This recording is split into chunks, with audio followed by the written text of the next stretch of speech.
So hello guys, welcome back to one M wolf channel. आज हम देखने वाले हैं नॉट अ टाइप पर। अब इसका टाइटल है Indian siblings childhood memories FT boarding schools. चलिए शुरू करते हैं। एक सेकंड। ओके से बोला है, बेटा हमारी जिंदगी का सबसे बेस्ट समय हमारा बचपन होता है। ये बोलकर वो अपने डायपर में हगने लगे। तो मैंने इस बात पे थोड़ा गौर किया और मुझे पता चला कि यस, बचपन सच में बहुत रैंडम होता है। बचपन में एक बार साइकिल की चेन चलाते समय मेरा हाथ आ गया, तो मैं भाग के अपने अपाहिज दोस्त को भी ले आया कि उसके भी हाथ आ जाए। बचपन में मुझे मेरी दादी का चरित्र सही नहीं लगता था, क्योंकि वो मुझे डेली नया तारा दिखा के बोलती थी वो तुम्हारे दादाजी। बचपन में मैं थोड़ा भोला भी था, ऐसे फालतू किसी को उंगली नहीं करता था, वरना फिर मैं 9 तक ही गिन पाता था। एक तो तब कोई भी आके गिनती पूछ लेता था, और उंगली करते समय गिनना कितना मुश्किल होता है पता है। बचपन में मैं और मेरा भाई हमेशा WWE देख के लड़ते थे, क्योंकि माँ बाप की चाहते लड़ने लायक थी नहीं। एक तो मेरा छोटा भाई बचपन में बहुत शांत स्वभाव का था, बेचारा स्कूल में भी सीनियर से बुली होता था। हाँ, वो सीनियर मैं ही होता था। एक बार मुझसे बोलता, भैया डॉक्टर बनना मेरा सपना है। तो मैंने उसे नीट की बुक्स ला दी, तो अब वो उसका पूरा सपना बन गया। अब वो डॉक्टर गेम में भी बीमार ही बनता है, और बवासीर पीछे होती है। चिंटू, बुक्स नहीं पढ़ रहा है तू? एक बार बेचारा बिस्तर पे गिर के रोने लग गया, तो सब बोलने लग गए कुछ नहीं हुआ, चींटी मर गई। मैं एक गोड़ मुरझा गया, आंख पर सब जगह लग गया उसको। बेचारा कह रहे चींटी मर गई। ये कॉमन है भाई, हर घर में ये तो फिर अभी तक हम चींटियों वाले बिस्तर पर क्यों सो रहे थे? हाँ, घर में सबकी पीठ पे ददोड़े हो रखे हैं। हाँ, ये नहीं करता तो हमें तो पता ही नहीं चलता बिस्तर पे चींटियां हैं। हम तो सोए जा रहे हैं चींटियों वाले बिस्तर पे। और स्कूल में जब ये छोटे भाई पैड में हक देते हैं, तो बड़े भाई को क्यों बुलाया जाता है? पता है कितनी घनघोर बेइज्जती होती है पूरी क्लास के सामने, और बुलाते भी इतने सस्पेंस है। वो देख के बड़े भाई का हगना निकल जाता है। तो 2 छोटे बच्चे स्लो मोशन में भाग के आ रहे हैं। हाँ, उनकी नॉर्मल स्पीड। मैं देखता हूँ मेरे भाई को क्राइम सीन से 2 प्यून पकड़ के ले जा रहे हैं। उसे ब्राउन रंगे हाथों पकड़ लिया गया है। मेरे भाई ने मुझसे जाते जाते कहा, मुझे फंसाया जा रहा है। मुझे पता था इस लेंडे के पीछे की कहानी इतनी सिंपल नहीं हो सकती। कड़ी तहकीकात के बाद मुझे पता चला इस लेंडे के पीछे बड़े बड़े पॉलिटिशियंस, गैंग लीडर्स और माफिया इन्वॉल्व है। मेरा भाई सही कह रहा था, ये उसका लेंडा नहीं है। हैंड्स अप पीटी टीचर, तो वो लेंडा तुम्हारा था।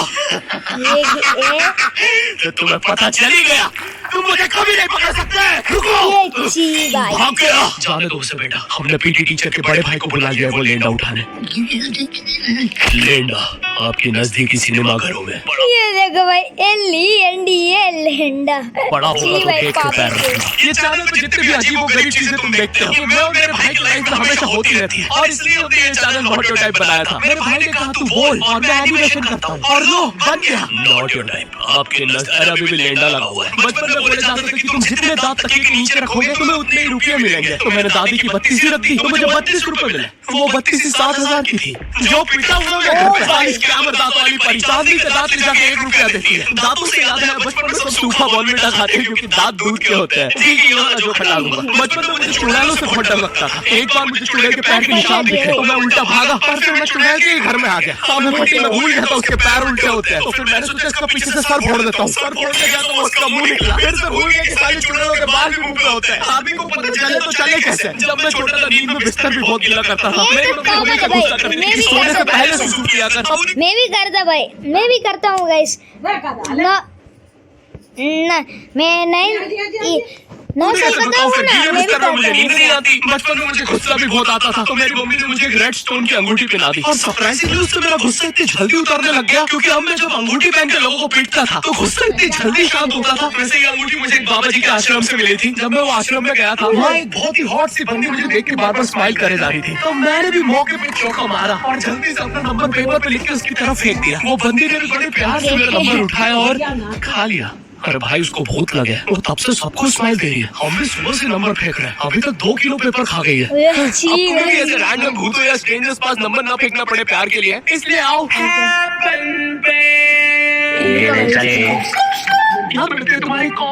మీ పిల్లలు అడిగిన ప్రశ్నలకు సీక్రెట్ గా గూగుల్ చేస్తున్నారా?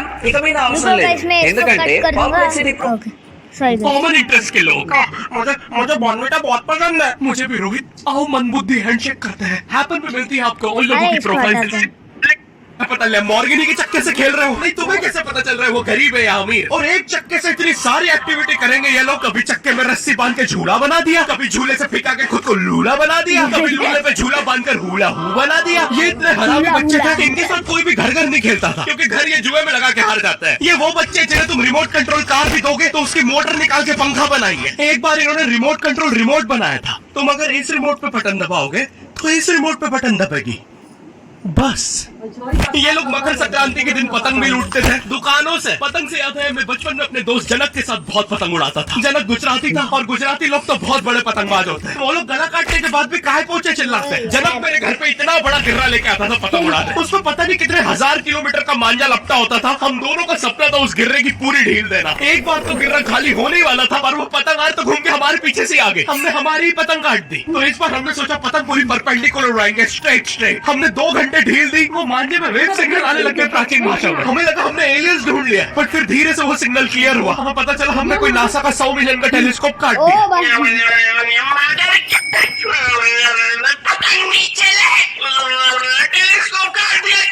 भाई नासा का टेलीस्कोप जैसे ही नीचे गिरा बच्चों से पहले विसरो ने लूट लिया। बहुत वियर्ड तक के सारे बुड्ढे छत कूद के भाग रहे थे। एक तो जनक के मांझे में इतनी सारी गठाने होती थी। वो मांझा इतना भारी हो जाता था हम चौथे माले से पतंग उड़ा रहे हैं वो दूसरे माले पे उड़ रही है। बचपन में बोला जाता है किसी भी स्ट्रेंजर से बात नहीं करते। तो फिर मैं इशारे करता था तो फिर दादी मेरे चरित्र पे सवाल उठाती थी। दादी से याद है पुराने जमाने में एंटरटेनमेंट के लिए कुछ होता नहीं था तो लोग 7-7 8-8 बच्चे पैदा कर लेते थे ताकि उन्हें जायदाद पे लड़ता देख मजे ले सके। मेरे पापा के 5 भाई और 4 बहनें, टोटल 9 बच्चे। मेरी दादी ने जिंदगी के 9 साल बस बच्चे दिए। दादी ने 9 साल तक पेट में इतनी लाते खाई है उनके अंदर से एब्स आ गए थे। मेरी दादी लिटरली अंदर से टूट चुकी थी। उनका इतनी बार ऑपरेशन हो रखा है उनको डॉक्टर ने टापों की जगह चेन लगा दी थी। भाई आज के जमाने में तो इतने बच्चे कोई पैदा नहीं करता, उल्टा अबॉर्शन करवा लेते हैं। और यस मैं अबॉर्शन बोलूंगा क्योंकि मुझे जेल नहीं जाना। एक तो इंडिया में भी अबॉर्शन करवाना लीगल है लेकिन बच्चे का जेंडर जानना इलीगल है। मतलब तुम मार तो सकते हो लेकिन किसे मार रहे हो ये पता नहीं कर सकते। तो देखो अब रिस्क कितना बढ़ गया है। क्या पता अंदर शेर बैठा हो या कोई बड़ा गैंगस्टर, क्योंकि तुम्हें तो पता नहीं है तुम किसकी सुपारी दे रहे हो। क्या पता वो अंदर बंदे लेके बैठा हो। बचपन में सबके मम्मी पापा डराते हैं मस्ती मत करो वरना बोर्डिंग स्कूल भेज देंगे। और मुझे बोर्डिंग स्कूल से इसलिए डर नहीं लगता था कि मैं वहां जाके अपनी फैमिली से दूर हो जाऊंगा। मुझे बोर्डिंग स्कूल से इसलिए डर लगता था क्योंकि वहां पे वो बड़े दांतों वाला ईशान अवस्थी होता है। मैंने पहली बार जब तारे जमीन का ट्रेलर देखा था तो उसमें वो पागल बच्चे ने आतंक मचा रखा था। फिर मैंने मूवी का नाम पढ़ा तारे जमीन पे। मुझे लगा बिछाए होंगे इस पागल को पकड़ने के लिए। शॉक ऑफ देना होगा तारों से। इसके तो दांत भी इतने बड़े हैं सारी तारे काट देता होगा। मुझे ट्रेलर देख के लगा कोई एक्शन मूवी है। आमिर खान जोकर बना हुआ है। मुझे लगा यही तारों का जाल बना के पकड़ेगा पागल को।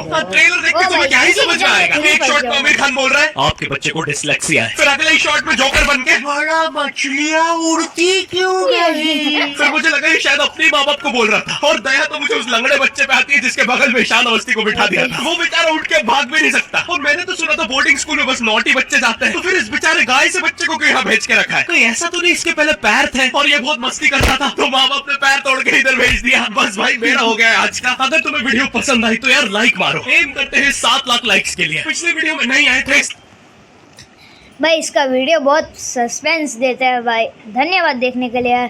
आज का लाइक होगा 12 lakh likes. So please gas कर देना और एक छोटा सा सब्सक्राइब बटन उसको इस पर पेड़ उगाओ पत्थर से मारो कुछ भी करोगा इस वो मुझे दब जाना चाहिए। तो टिल एंड गुड बाय।